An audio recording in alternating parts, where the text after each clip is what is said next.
Welcome to the Unconventional Investor Podcast. I'm your host, Michelle Moses, certified financial planner, licensed realtor, and founder of Me Financial. If you're an accredited investor feeling overwhelmed by managing your portfolio and looking for alternative investment strategies that go beyond the traditional stock market, you're in the right place. Let's head into today's episode so you can start taking control of your financial future. Hello, everyone, and welcome to the show. Thank you so much for tuning in. Today is going to be a solo show with just me. We're going to be talking about financial fraud. And I think that this is on a lot of people's minds, especially with your email and your Wi-Fi. And, I just think the cybersecurity attacks are getting more sophisticated. And I think this is a very timely episode because we have seen already this year a 25% uptick in financial fraud attempts. And not that I've had this happen myself, but I do get a lot of emails and updates and meetings and things about these types of things. And the companies that I work for, namely Schwab, they are seeing an uptick in all of this. And today I want to talk about financial fraud and how to recognize it and how to protect yourself. And I'm going to go through a couple of examples of things that these fraudsters have done. And I have done an episode 30, it was on title fraud. And that one was really, really interesting because it's more about when you're buying real estate or you have land. So I urge you to listen to that one, and I will put it in the show notes. But it's kind of the same thing where there are fraudsters, and that's what I'm going to call them. I feel kind of weird calling them that, but they are going to try to obviously gain access to your accounts. And essentially what they'll do is they're trying to gain access to your accounts, change a bunch of stuff very, very quickly. They seem to be very prepared to change the bank account that your account is linked to, things like that. And then transfer all of your money to another account. And then once it's transferred, obviously you can't get it back. So we're going to go over how these scams typically work. And then we're going to go over like some red flags and then some things that you can do to protect yourself. Okay. So usually the way this starts out is that they will spoof a caller ID. So the scammer will make a call look like it's coming from a legitimate financial institution or a stock custodian like Schwab or Fidelity or wherever you might have your accounts. And then they will have like a sense of urgency about them. So they'll claim there's suspicious activity on your account and try to verify details immediately to prevent the loss. So there's usually a sense of urgency so that you can't think straight. That's kind of the way that they're catching you off guard. And what they are wanting to do is get your credentials. So they're going to ask for your account numbers, your social security numbers, your login credentials, and your two-factor authentication codes. So sometimes they'll say, okay, there's going to be a code sent to your phone. Please read it to me. Don't ever read that to someone unless you have initiated the call. So that's because they could be trying to log into your account, right? And then you're getting the two-factor authentication of, should I let this person into the account? And then by you giving them the credentials from your phone, obviously, then you're allowing them to log in from whatever computer they're in. And then once they are in, they take over the account. So once they have that info, they can initiate withdrawals or unauthorized trades. They can change your account settings. And a lot of times what they're trying to do is lock you out of your account entirely. So they'll change the email address, they'll change the phone number associated with it, things like that. So they are ready to pounce as soon as they get access to the account. And I think that's what these meetings have been stressing, is they are surprised at how quickly the fraudsters are changing the information inside of your account so that you can't get into it.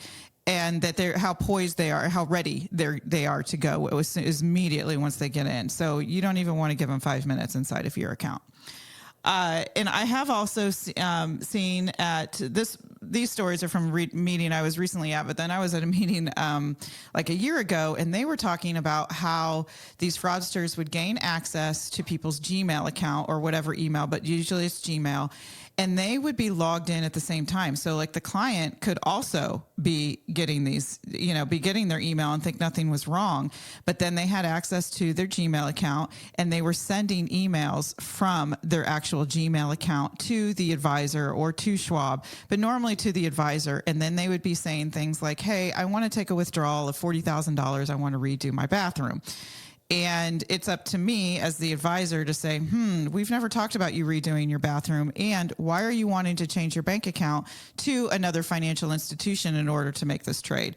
So knowing what I do, I wouldn't do that. But this is what they were trying to do is email the advisor, say, I want to take out money to to update my house. And then they would say, but no, I don't want it transferred to this Wells Fargo account. I want to change it to the such and such bank.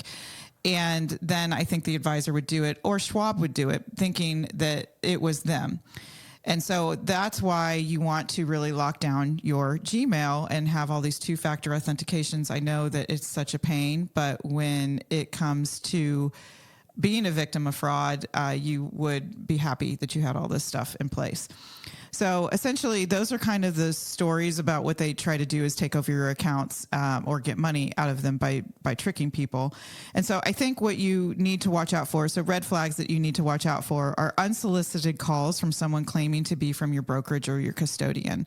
So if they are calling and it isn't about something that is in process, like, hey, we're processing this transfer paperwork that you signed yesterday, or something that you already know about, you need to hang up the phone and you need to call them back from a number that is on their website or on that you can easily find on the internet.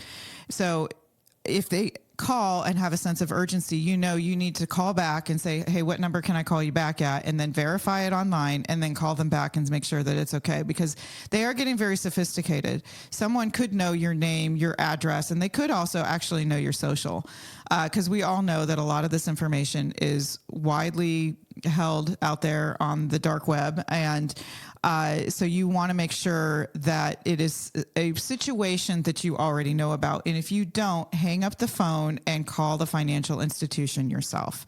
So if there is a pressure to act fast or your account will be frozen, then you kind of know it's a red flag.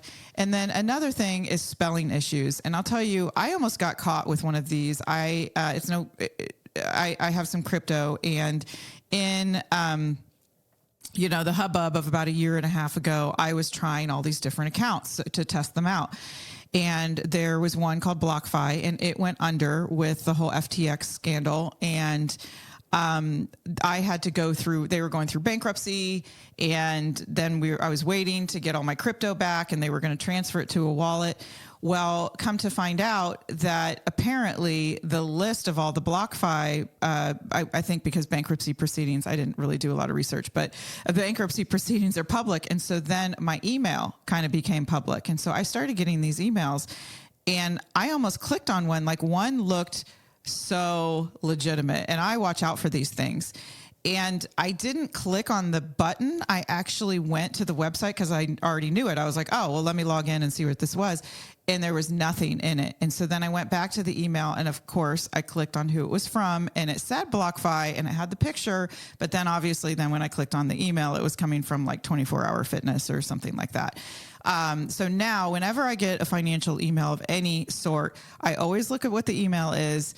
Even if it looks like it's coming from the financial institution, I will just go to the institution and log in and see if it's in there, and then make a phone call, because that one really scared me. It was so perfect. It had the amounts that I had in the bankruptcy proceedings. It had my email, everything. So I really highly suggest, don't click on any links, go to the actual website itself. And then if you do get a phone call that does look like it's from your financial institution and there is a sense of urgency, that is a red flag. So if you have all the safety precautions set up, then you're already going to know that something is wrong in your account. So let's go over some of that too. So some of the ways that you can protect yourself is obviously setting up alerts for any transactions in your account. If there's a withdrawal, even if you're getting dividends and interest, you can set up alerts. It might be boring sometimes, but sometimes, it might come in handy. I have already mentioned this. Another way to protect yourself is to hang up and call back on the number listed on the firm's official website.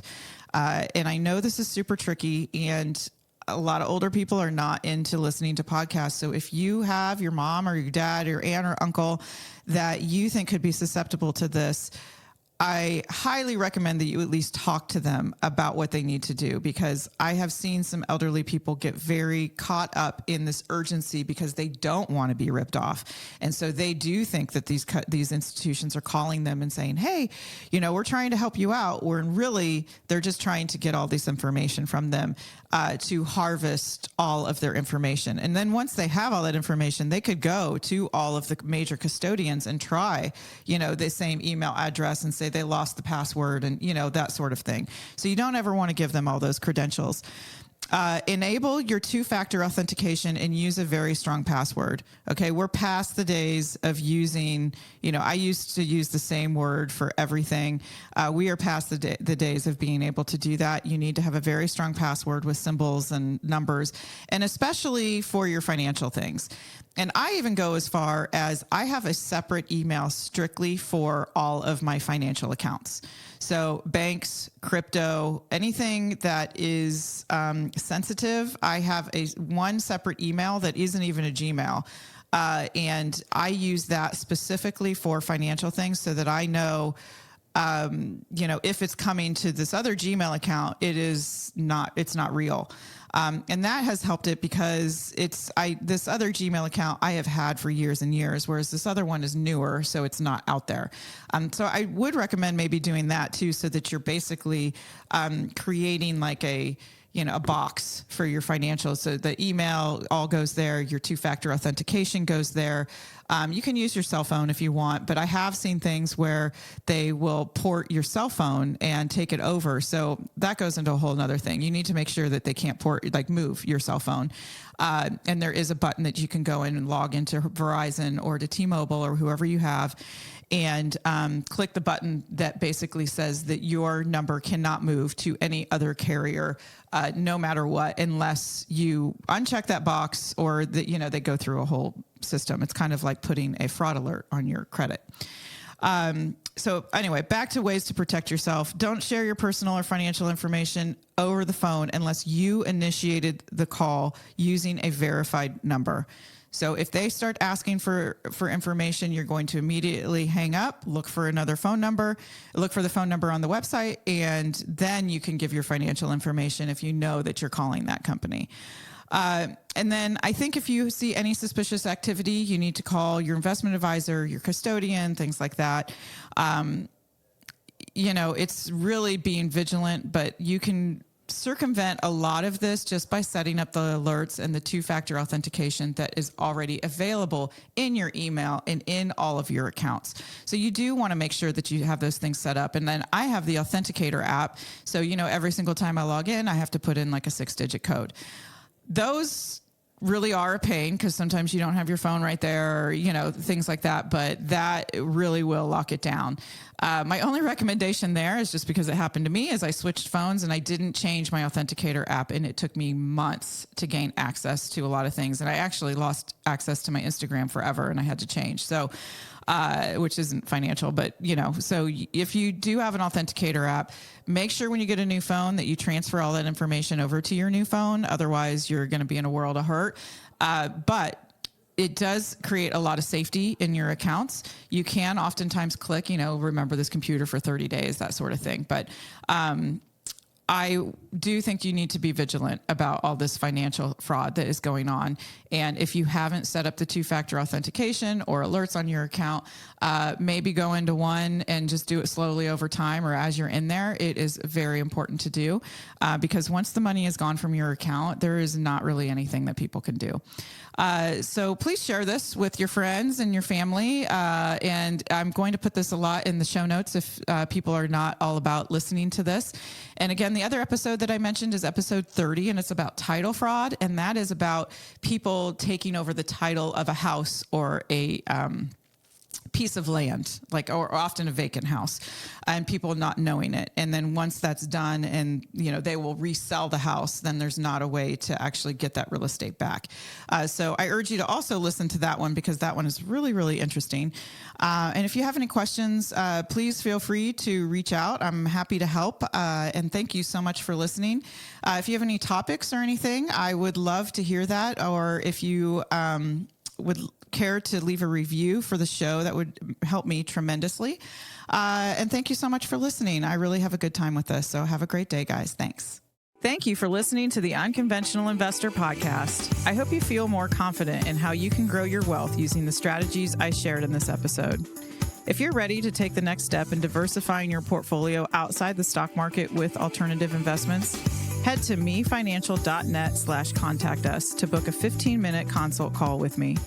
Let's discuss how we can work together to achieve your financial goals. Until then, I'll see you on the next episode.